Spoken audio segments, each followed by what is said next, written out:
오늘 함께 보실 하나님 말씀은 잠언 16장 30절 말씀입니다. 읽겠습니다. 눈짓을 하는 자는 패역한 일을 도모하며 입술을 닫는 자는 악한 일을 이루느니라. 아멘. 오늘 말씀은 이제 인물에 대한 이야기를 하는 것도 그렇고, 이제 말씀의 뭐라 해야 되죠? 구성 같은 것도 그렇고, 이런 것들을 봤을 때 28절, 29절 이것들에 이어서 나오는 이렇게 한 묶음으로 볼 수 있는 말씀으로 이렇게 보여집니다.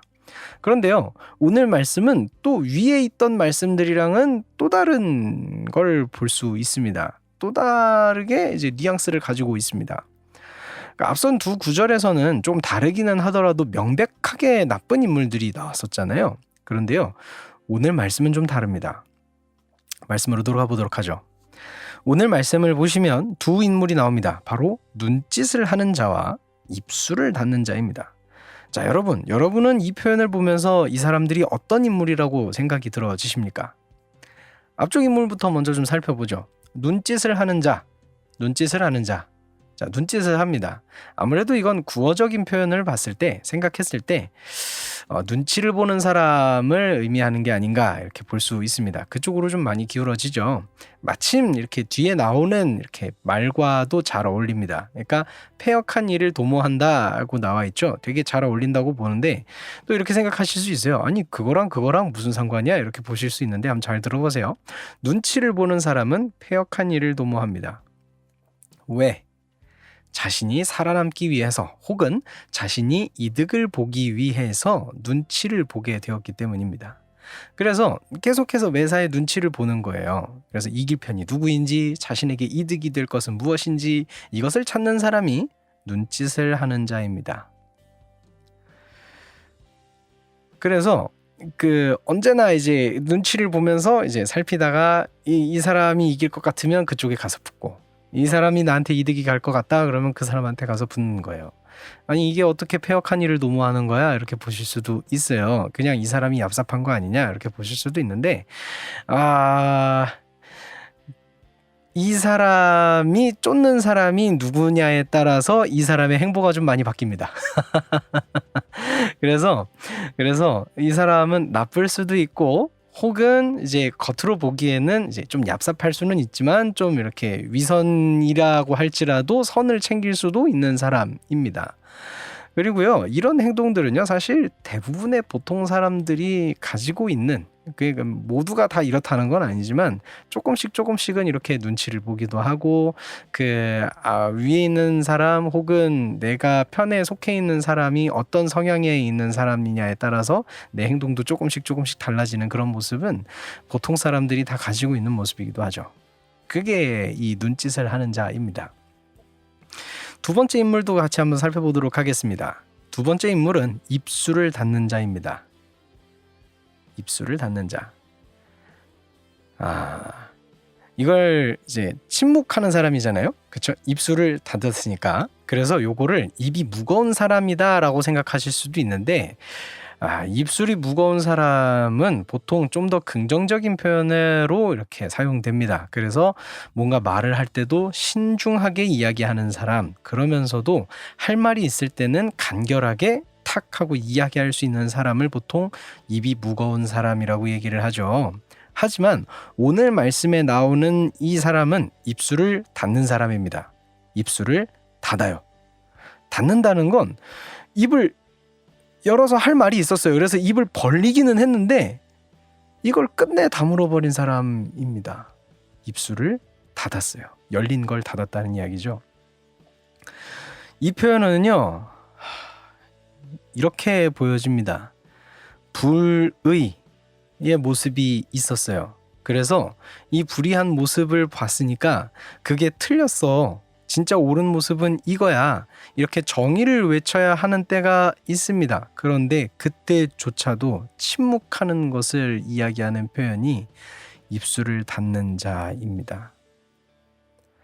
그리고 이러한 행동은요, 이렇게 침묵하는 행동은 결국 악한 일을 이루게 됩니다. 왜?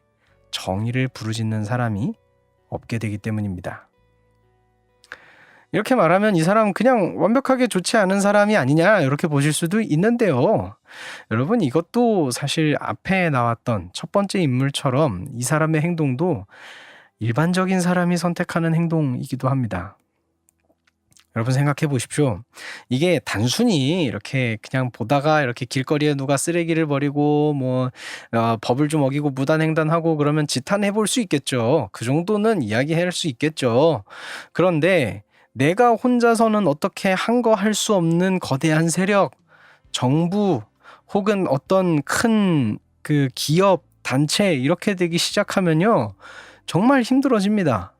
여러분이 목숨의 위협을 받으면서 재산의 위협을 받으면서 내 삶에 대한 위협을 받으면서 가족에 대한 위협을 받으면서도 거대한 불의 앞에 정의를 외칠 수 있는가?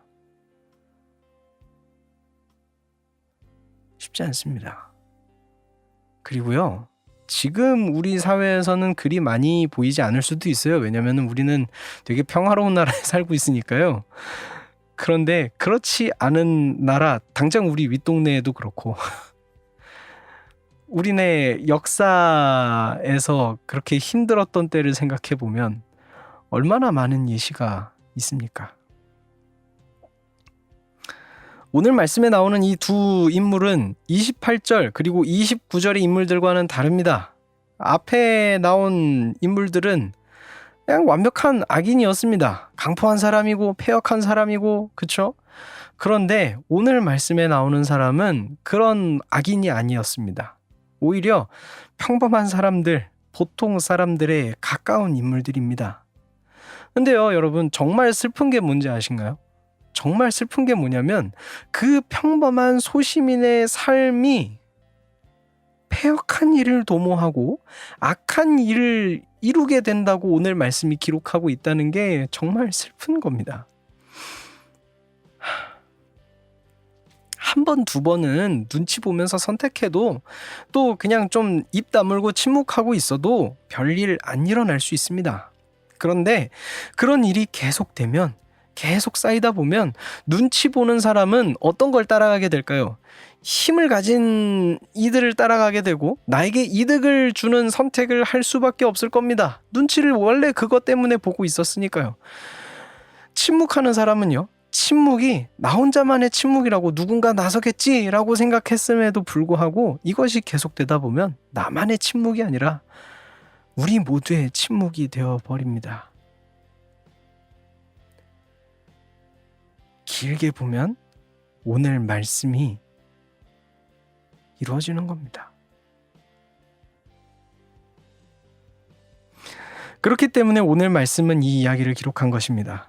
그렇게 살아서는 안 된다고, 많은 사람들이 그렇게 산다고 해서, 평범한 사람들이 그렇게 산다고 해서 너도 똑같이 그렇게 살아가서는 안 된다고, 나 자신의 이득보다 나 자신의 안전보다 더 중요한 것이 있노라고 오늘 말씀은 이야기해주고 있는 것입니다.